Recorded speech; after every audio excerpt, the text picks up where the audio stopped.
It's the job of a leader to create a shared vision and then to get everybody on, to take into account everybody's feedback with that shared vision, Mhm. as I described.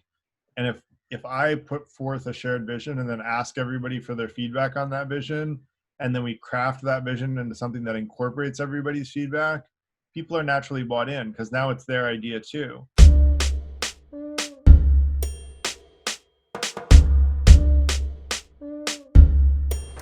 Welcome, leaders, to another episode of The Rozy Effect, where I give you the keys to lead digital transformation. I'm your host, Rozy Amponsa. Today's guest, Garrett Lang. Garrett began his career as a developer in the 90s, has a computer science background from Cornell University, and today he builds software that elegantly solves the most complex problems he comes in touch with, so his users' lives are more improved through the empowerment of the software. In his current company, PlateRate.com, his mission is to create the ultimate dining experience and make restaurants as profitable as possible. PlateRate.com won the award for being the most visionary product of 2019 by the Product Group, a group of over 30,000 product managers. Especially in today's era, being able to disrupt the service industry for restaurants and be able to serve the customer and maintain profitability and actually be positioned for growth, this is going to be an interesting conversation. Let's get into it.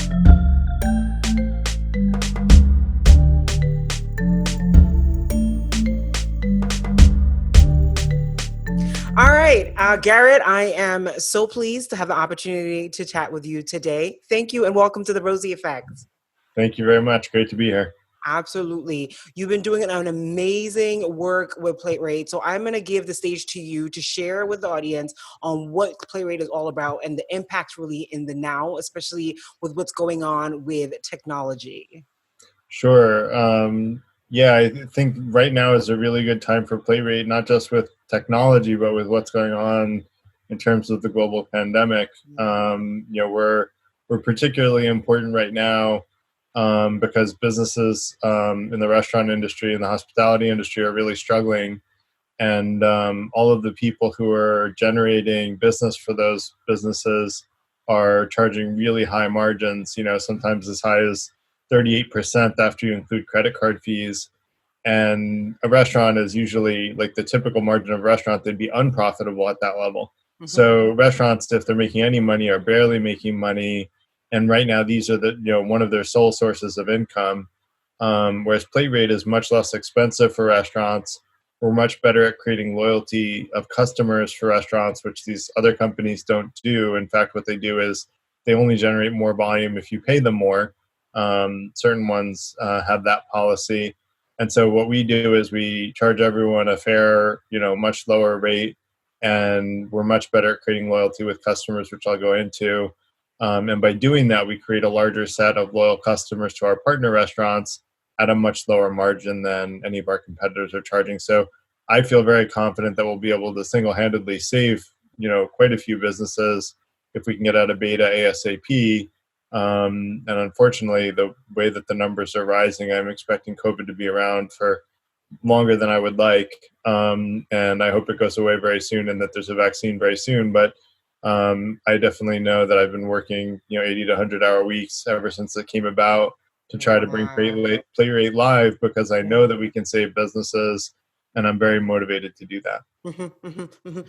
Give me a bit of an insight into something that you've done unconventionally that sort of you were able to apply, and surprisingly, you got that result, right? Especially in this era of how do we put things together so we can still deliver value. Share with me some of these strategies that you've put in place that you've seen an impact from.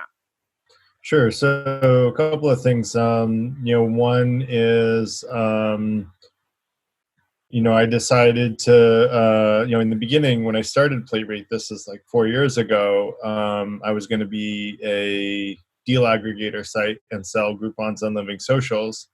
But then the more I learned about Groupon and Living Social, the more I realized they're really bad for restaurants, because the way that Groupon works is, you can buy 5 Groupons from a restaurant, then a Mhm. customer will go to that restaurant 5 times, use the Groupon every time.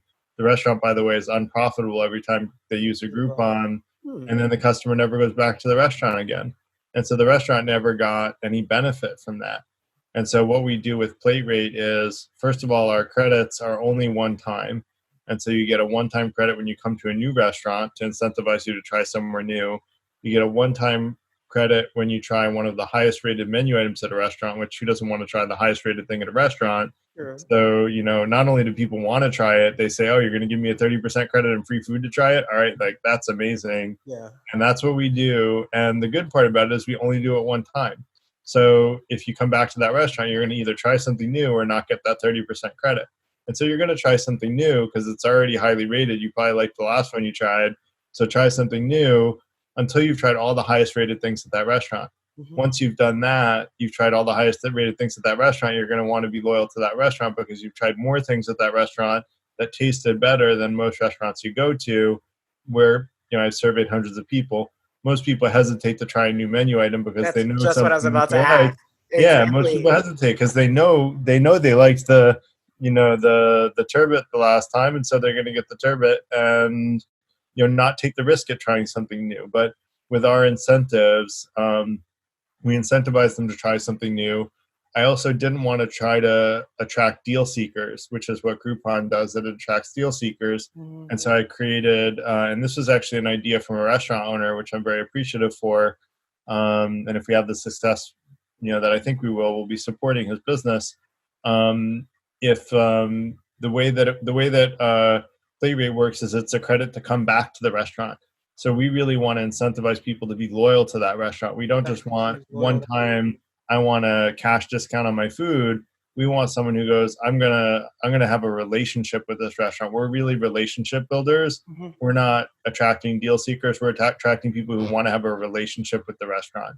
Mm-hmm. And we create a meaningful relationship with that restaurant, not only by rating like noise level, cleanliness of not only the restaurant, but the bathroom. So particularly important for some people I won't mention, but some people care a lot about the bathroom cleanliness. And I mean, what they say about maybe a bathroom correlation to the kitchen. So exactly. So we rate those separately because some restaurants have nice dining rooms, but then not nice bathrooms. So and so if you have a beautiful dining room, a very clean bathroom, a quiet noise level, if that's what you're looking for, if you're going out with friends and you want a noisy noise level, great, then you'll get that.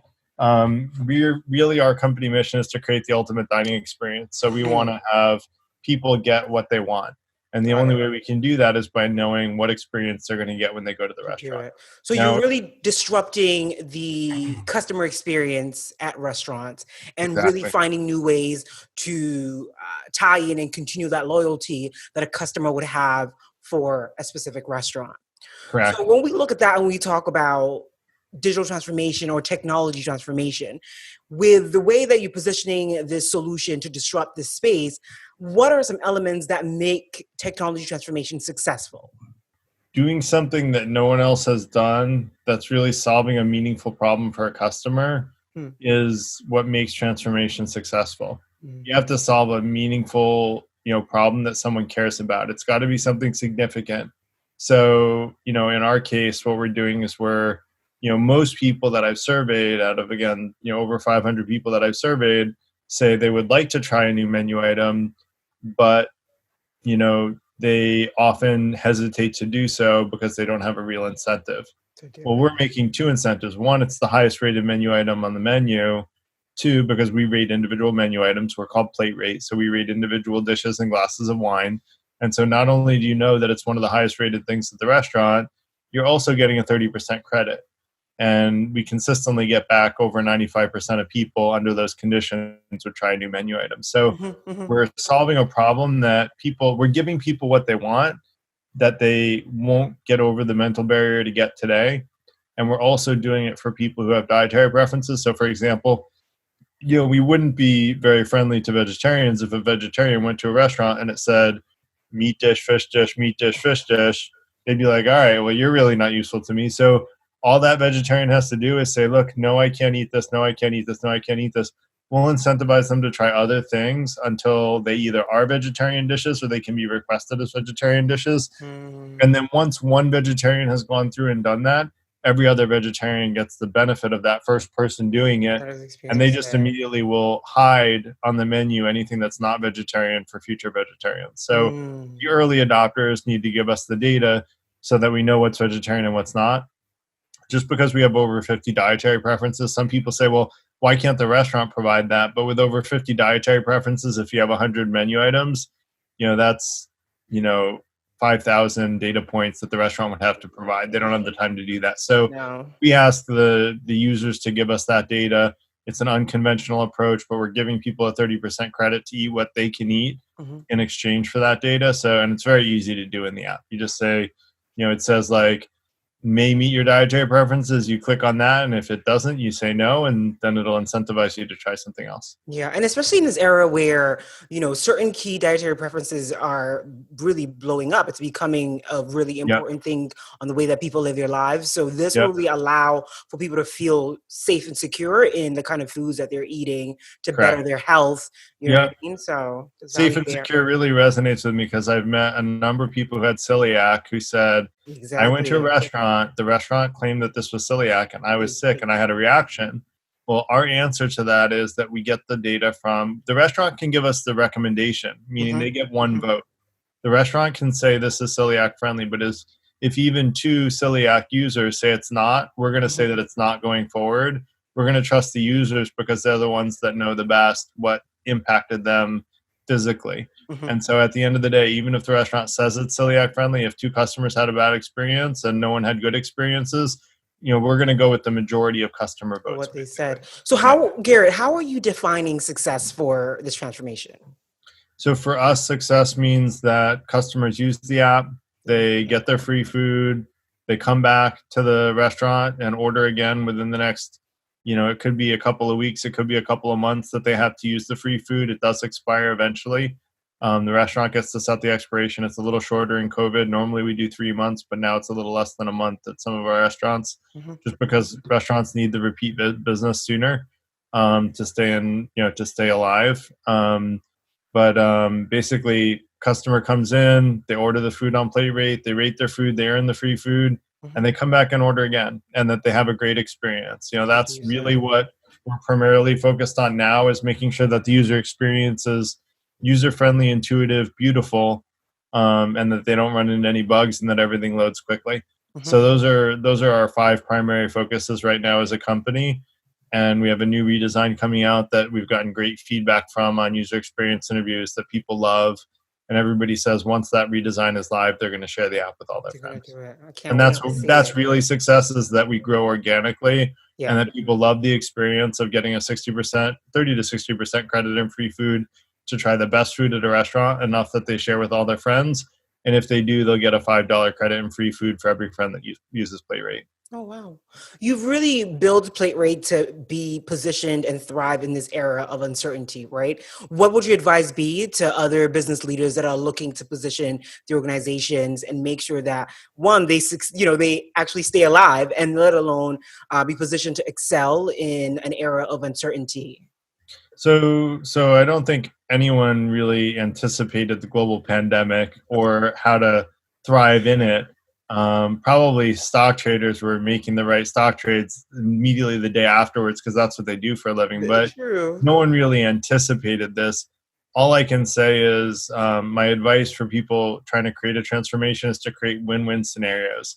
Mm. The way that Plate Rate works, because we charge less to restaurants, and Mhm. because we give customers a big credit and free food, the customers get a big benefit for trying the best food at a restaurant. The customers get a big benefit, but the restaurants get a big benefit too. And the way that our discounts work is, we only give the discount if you come back.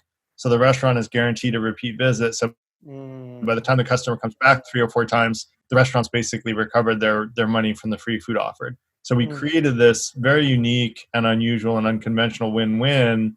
And I would just encourage people to think about how to make it so that everybody wins. If someone's going to lose, then they're not going to participate, and then you're going to be, you're going to be stuck. So if Mm. you create win-win scenarios, and also don't be greedy. Like, I think it's a big problem in the startup community. Is I've met so many greedy entrepreneurs, and I have good friends that are entrepreneurs that are not that way, but like, in my journey as an entrepreneur in the last 5 years, I've met a lot of people who are just like all me, me, me. I want everything for me, and that's just not how you create a winning team. You really have to be a little bit more giving and generous in order to motivate people to work with you and in order to create good partnerships. And so I would just encourage people, and I won't name who, but I No, went to a don't name drop. VC. What's that? I'm not going to name names, but Yes, don't do I that. went to a VC and I was like, oh yeah, I'm giving. At the time it was a 5% revenue share for a year. Okay. We changed it to $5 up front so that the customer gets their free food right up front. But at the time, it was a 5% revenue share to customers for sharing the app. And he goes, "If you're giving away all your money, how are you going to make money?" And I'm like, "Wait, did you just tell me that giving 5% of my revenue to someone who was nice enough to share my app was giving away all my money?" And I ended the conversation shortly after that. I don't want money from someone like that because they're going That to has steer the that company in a very perception. unethical direction. And our Mm. number one cultural value is integrity. And I don't have a tolerance for people with that mentality, and I don't think that they're going to be very successful. Obviously, the guy's a VC, so he's not an abject failure. But like, you know, how much of that money he made himself versus he got promoted for political reasons, I'll leave it to you to decide based on what I've said. You brought something up regarding culture, and I think when it comes to these transformations that need to happen, if you're not doing it, COVID is doing it for you. Culture Yep. is playing a huge role for organizations, right? So, give me a bit of an insight as to how culture plays a role for your organization and how you're basically positioning culture to position your organization to thrive in the long run. Yeah, that's a great question. So, food culture is very interesting. A lot of people that we survey will say that almost everybody uses Yelp and Google for their recommendations, but a lot of them say, I really would like to use friends recommendations, but it's hard, right? It's not easy to get a recommendation every time you're going out. You don't want to call your friend every time you go out to dinner and say, well, what do you think? Mhm. So what we've built into Plate Rate is, if you use Plate Rate and I use Plate Rate, well, let's put it this way. If you and I become friends on Plate Rate and you're near Penn Station and you feel like a burger, you can say, well, what do my friends like by Penn Station? And you can see, oh, Garrett recommended the burger at Okabanan. It must be a Mhm. good burger because I know Garrett's got good taste. So let me go try the burger at Okabanan. So we actually have a friend recommendation system where you can see just your friends' recommendations anywhere in the world. That works anywhere in the Oh, world. nice. Most of Plate Rate is just national, but you can rate menu items at any restaurant. You can't purchase them at any restaurant, of course. We only have a small number of restaurants where you can purchase because we're in beta. But once right now, you can rate menu items at any restaurant in the world, or at least 95% of global restaurants, 99% of US based restaurants. And if you have to, you can add a restaurant and you can really do 100%. But um, the cool part is you could be in Naples, Italy, and if you really feel like a pizza, you can try the best pizza that your cousin had of their life when they were in Naples, Italy. And I really like that because if you're international, it's that much more important that you have a good food experience. And I had a friend that went to Florence and had a really bad food experience. And I had a friend that studied abroad in Florence. And so I had a really good food experience because I asked her all the places to To go. go, And she told yes. me exactly where to go. And unfortunately, that Yes. was before Plate Rate was live. So I couldn't have written it all down in Plate Rate and recorded it. But if Yeah. I had, I could have told my friend, look, just check out my Plate Rate reviews and you'll find all the best food in Florence. I could have transformed her food experience in a really positive way.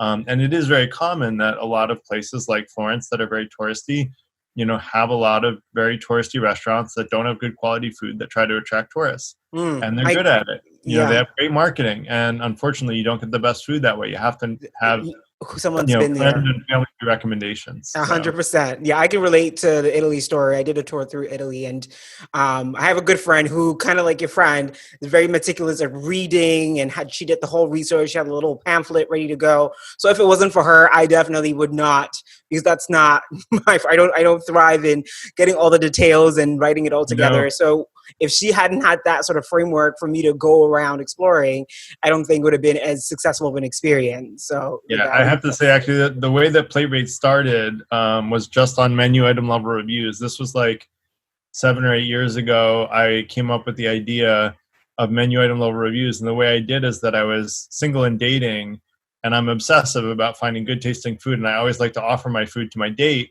but I always wanted to be sure it was good food. So I would read like 50 to 100 Yelp and Google reviews and look for what menu item did a lot of people say was good and no one said was bad. And then I would go, but it would take me like an hour to order Just to get one freaking menu item. But I was obsessive and I wanted to impress my date with that I can order good tasting food. So I did it. And then, but I said, this has got to be easier. I invent software for a living. I can do better than this. I came up with the idea of menu item level reviews. And when I shared it with people randomly, people were so excited about it. And then within a year, like 6 companies got VC funding to do the same thing. So I found as I shared ideas publicly without an NDA, they all got copied. And then when I kept stuff under NDA, they didn't get copied. So personally, I'm one of those redheaded stepchildren of entrepreneurs that believes in NDAs, but I have the proof to say that it actually does work and help. So looking a bit deeper into culture, right? How does an organization position themselves to drive an agile culture, obviously being innovative and sort of keep that vision at head, but still, especially in today's world where a lot of remote work is happening, how do you continue to drive an agile culture?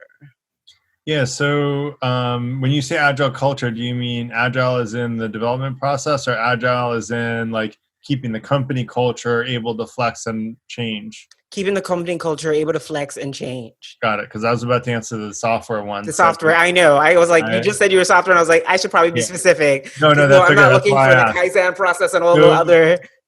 So actually, our culture is very unique. If you go to playrate.com/careers, you can read about our company culture. And really, if I were to summarize, we have a culture of empowerment and continuous improvement for both the company and the individuals.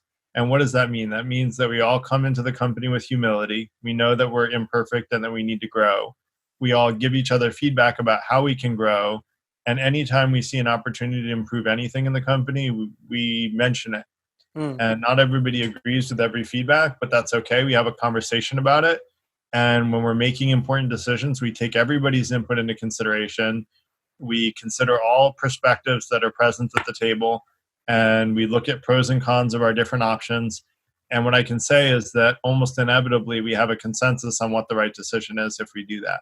The problem that most companies run into is that usually what happens is the highest paid person in the room goes, we don't have time to think about this, so I'm just going to make a decision. You're all going to like it. He doesn't say that, but he means it. And then you're all going to like it and you're going to follow it. And then you shut people down, you disempower people. And then if someone knows that that's not the right answer and they do anything about it, then they're considered insurrectionists and they're vilified when really they're trying to make the right thing happen. So, we have a very different culture, and I think it really makes us more agile because anyone can raise the alarm at changing anything at any time, and it doesn't overwhelm us as a lot of common parlance might say that it does. People do it when it's appropriate, and that's the key right there. People do when it's appropriate. So if you don't do it, it's about using your judgment, and we all use our judgment. I try to hire smart people, and luckily I've been very successful at that, and. Because of that, we all think for ourselves and everybody brings their opinion to the table, and we generally come to consensus once we've seen every perspective. To deliver. And I'm glad you actually touched on people, because this will be a great insight. I had a few questions around people. Most of the tech leaders that I come across looking to bring transformation to the organization, bring in that technology transformation, they're seeking to understand what the current state of their people looks like, what the current state of their process looks like. So what is that advice and direction to leadership in order to gain visibility into the current state of their people, so that they're well positioned to achieve that desired change they're looking for? Well, I think it's the job of a leader to create a shared vision, and then to get everybody on, to take into account everybody's feedback with that shared vision, as I described.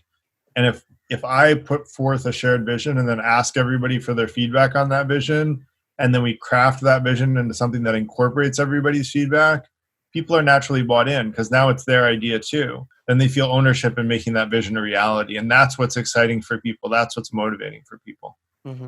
Mm-hmm. We've seen a lot in the workspaces where, different generations are coming together for a common goal of a business. How does leadership really upskill, a community of workers where there is the melting pot of generations and still be able to deliver that skill set, that continuous learning to reach those goals that an organization is looking for? So just to make sure I understand the question, are you saying how, like, if we have people of different ages in the company, how do we bring all those people together to get them working collaboratively? Is that the idea? Collaboratively, building on their skill set, right? Yep. And being able to reiterate that for the common goal. Yep. So the main thing about different ages is well, there's a bunch of different aspects, but there's different styles of communication. And so I often joke with my 20 somethings. I'm like, look, I'm old fashioned. If you need me, give me a call. And I'm like, I know that might seem weird to you, but you can really give me a call on the phone. And they're all like, but I would text you. And I'm Text like, you. trust me, like I'm a 40 something, like you can call me. It's okay. Like I like calls and it's the best way to get hold of me. I often don't Gotcha. text messages for like 12 hours. And I know that's unconventional, but I just don't check my text messages all the time. And my phone's on silent half the time. So, but we adapt to each other's personality types because when I write them, I text them, I don't call them. And so by being considerate of the way that each person wants, I have a saying called the platinum rule, which is to treat other people the way they want to be treated, which is a little bit of a modification on the golden rule. I like it better because it accommodates each individual person's preferences. And so we try to follow the platinum rule in plate rate, which is, communicate with people the way they want to be communicated. The other thing that I think makes us successful is we have kind of a Montessori-like learning. And for those that aren't familiar with Montessori, my kids just went there. I've been wanting to do this and I've been participating in this since high school. I taught a technology class when I was a high school student to my fellow high school students. And Montessori style means like the 3-year-olds teach the 2-year-olds, the 4-year-olds teach the 3-year-olds, and the teachers are still there and they facilitate, but you really create a lot of synergies. And so I would say that is something that less about age and more about skill set, because we have some people. Right I had a woman in her 50s that was learning to be a developer, and she was learning from kids in their 20s, and she was teaching the kids in their 20s other stuff. But like by creating a very collaborative and supportive culture where everybody's helping each other, we create a learning environment where everybody can feel comfortable asking questions where they don't know things, and everybody is a teacher as well as a learner. And by doing that, we transcend, not only age but also skill set. Yeah. And each one is also coming with its own level of skill set and being able to pass that on across the teams, across the board. And that's really what the future of work is about, that continuous learning, no matter where you are, no matter if you're just willing to start from where you are and gain that extra skill set, pass on the skill set that you have. So it's really fascinating, that whole topic of future of work when we look at transformative organizations. Let's dig a bit deeper into people and let's talk a bit about diversity. What is the value of diversity when it comes to innovative cultures, digital transformation in an organization, and how are you really imparting that within your organization? It's a great question. I think it's sort of what I said about having a 360-degree perspective on any topic. If someone comes from an ethnic background or a cultural background that has a certain proclivity to do things a certain way, like let's say, okay, let me give an example. My wife is Korean American. So Korean Americans have a tendency to tip in cash. So in plate rate, we have a very clear and prominent, I want to tip in cash button, and we're also working towards the ability to pay in cash because they may not want to pay with credit card. They may want to pay for their whole meal in cash. And most delivery companies, don't let you pay for your whole meal in cash. You pay on credit card and you have to pay the tip up front. Well, I don't like having to pay the tip up front because, I've had complaints from people and I had complaints myself that, well, I tipped 20% and then the delivery came an hour and a half later. I was really annoyed because I tipped 20%. Yeah. So you can tip in cash. And so by having a different set of cultural perspectives, you really get to see all sides of an issue and see the different perspectives on that particular topic. And so I think having a really diverse team is what prevents you from being blindsided by religion background. We've had, all religions, races, everything, a very diverse team on Plate Rate. And by doing that, I think we've gotten a much more well-rounded perspective on all of the decisions that we make. Yeah, and I think moving forward too, especially in the now, leaders really have a unique opportunity, rebuilding teams, building new teams, to really consider the conversation around the impact of diversity and take that into action and implementation, Yeah. for them to really see the results that they desire. Because at the end of the day, your solution is serving an end consumer that is a diverse group of people, and you need Yeah. to be able to have that reflected on those that are actually delivering on the solution for the end consumer and things like that. So Yep. we're No, I coming to the end of totally our. agree. Oh, go I ahead. I just want to encourage for everybody out there who's fighting for what's right, given current political situation that's going on, is that running for local offices, taking on leadership roles in your company, and putting yourself out there as a leader and taking on leadership roles will put you in a position of more responsibility where you can be more fair to other people. That's a big part of why I started my company, is to be more fair to people than I felt like I had been treated in a lot of the situations I had been in historically. So I really think that the path to fairness is by having fair people step up and put themselves in positions of power and using that responsibility to be more fair to others.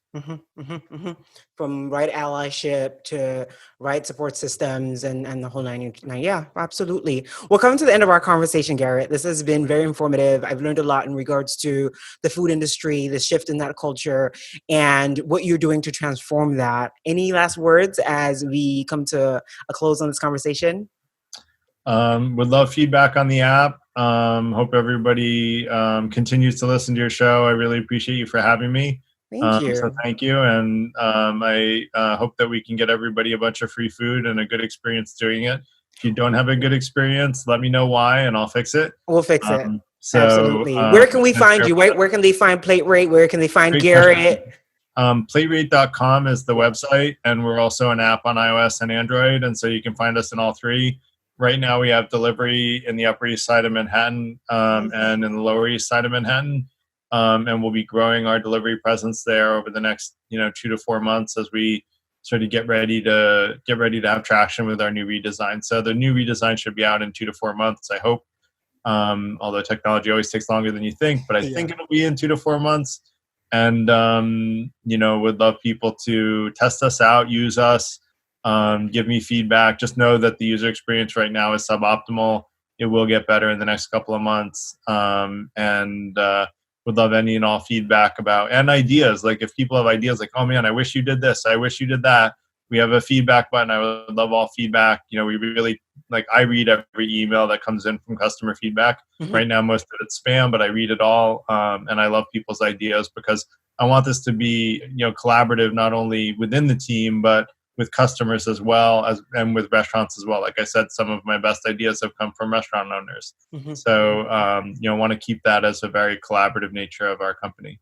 Awesome. Garrett, I very much appreciate your time. Thank you so much for sharing on your expertise when it comes to building innovative companies that is changing different industries.